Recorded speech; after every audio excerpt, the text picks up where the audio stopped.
नमो भगवते वासुदेवाय। सभी भक्तों को जय श्री राधे कृष्ण।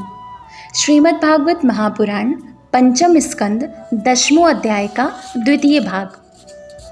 श्री सुखदेव जी कहते हैं, परीक्षित, मुनिवर जट भरत यथार्थ तत्व का उपदेश करते हुए इतना उत्तर देकर मौन हो गए। उनका देहात्म बुद्धि का हेतुभूत अज्ञान निवृत्त हो चुका था, इसलिए वे परम शांत हो गए थे।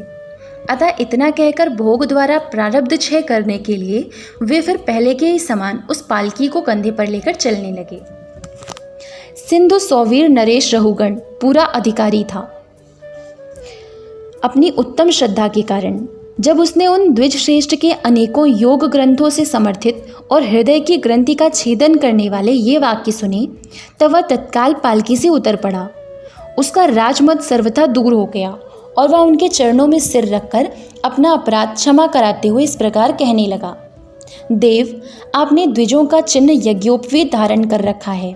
बतलाइए, इस प्रकार प्रच्छन्न भाव से विचरने वाले आप कौन हैं? क्या आप दत्तात्रेय आदि अवधूतों में से कोई हैं? आप किसके पुत्र हैं? आपका कहाँ जन्म हुआ है और यहाँ कैसे आपका पदार्पण हुआ है? यदि आप हमारा कल्याण करने पधारे हैं तो क्या आप साक्षात सत्वमूर्ति भगवान कपिल जी ही तो नहीं हैं? मुझे इंद्र के वज्र का कोई डर नहीं है, ना मैं महादेव जी के त्रिशूल से डरता हूँ और ना यमराज के दंड से। मुझे अग्नि, सूर्य, चंद्र, वायु और कुबेर के अस्त्र शस्त्रों का भी कोई भय नहीं है, परंतु मैं ब्राह्मण कुल के अपमान से बहुत ही डरता हूँ। अतः कृपया ये बतलाइए, इस प्रकार अपने विज्ञान और शक्ति को छिपाकर मूर्खों की भांति विचरने वाले आप कौन हैं? विषयों से तो आप सर्वथा अनासक्त जान पड़ते हैं। मुझे आपकी कोई था नहीं मिल रही है। साधु, आपके योग युक्त वाक्यों की बुद्धि द्वारा आलोचना करने पर भी मेरा संदेह दूर नहीं होता। मैं आत्मज्ञानी मुनियों के परम गुरु और साक्षात श्री हरि की ज्ञान शक्ति के अवतार योगेश्वर भगवान कपिल से यह पूछने के लिए जा रहा था कि इस लोक में एकमात्र शरण लेने योग्य कौन है?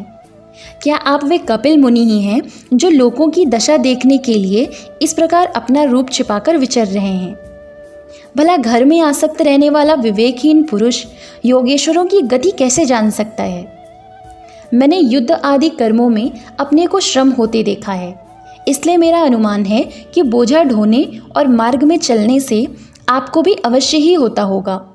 मुझे तो व्यवहार मार्ग भी सत्य ही जान पड़ता है, क्योंकि मिथ्या घड़े से जल लाना आदि कार्य नहीं होता। देह आदि के धर्मों का आत्मा पर कोई प्रभाव ही नहीं होता, ऐसी बात भी नहीं है। चूल्हे पर रखी हुई बटलोई जब अग्नि से तपने लगती है तब उसका जल भी खौलने लगता है और फिर उस जल से चावल का भीतरी भाग भी पक जाता है। इसी प्रकार अपनी उपाधि के धर्मों का अनुवर्तन करने के कारण देह, इंद्रिय, प्राण और मन की सन्निधि से आत्मा को भी उनके धर्म, श्रम आदि का अनुभव होता ही है।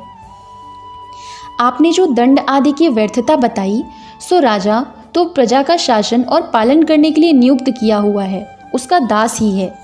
उसका उन्मत्त आदि को दंड देना पिसे हुए को पीसने के समान व्यर्थ नहीं हो सकता, क्योंकि अपने धर्म का आचरण करना भगवान की सेवा ही है। उसे करने वाला व्यक्ति अपनी संपूर्ण पाप राशि को नष्ट कर देता है। दीनबंधो, राजत्व के अभिमान से उन्मत्त होकर मैंने आप जैसे परम साधु की अवज्ञा की है। अब आप ऐसी कृपा दृष्टि कीजिए जिससे साधु अवज्ञा रूप अपराध से मैं मुक्त हो जाऊं। आप देह अभिमान शून्य और विश्व बंधु श्री हरि के अनन्य भक्त हैं, इसलिए सब में समान दृष्टि होने से इस मान अपमान के कारण आप में कोई विकार नहीं हो सकता। तथापि एक महापुरुष का अपमान करने के कारण मेरे जैसा पुरुष साक्षात त्रिशूल पाणी महादेव जी के समान प्रभावशाली होने पर भी अपने अपराध से अवश्य थोड़े ही काल में नष्ट हो जाएगा।